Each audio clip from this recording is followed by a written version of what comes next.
When I did this talk couple of years ago, I did a very little presentation about a general concept about cancer, and it's what I call the weed hypothesis. I find that a number of patients and their families find it quite useful to understand.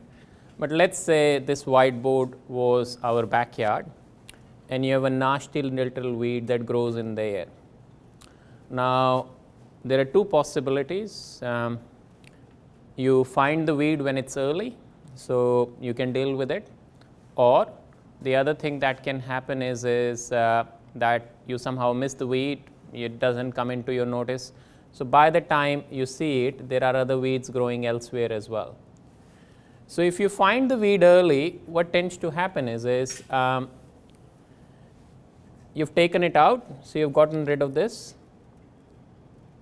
You've looked everywhere, there are no seeds anywhere, but that doesn't mean the seeds are not there. The seeds are very small, it's just they are so small you can't see them, but just because you can't see them doesn't mean they do not exist.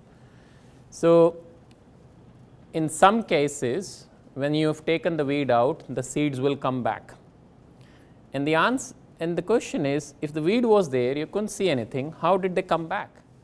And the answer is, when the weed is there, it flowers and it sheds its seeds. The seeds are very little, they travel via air into different parts of the backyard, here, there. Some weeds the seeds will never get established, they will die off.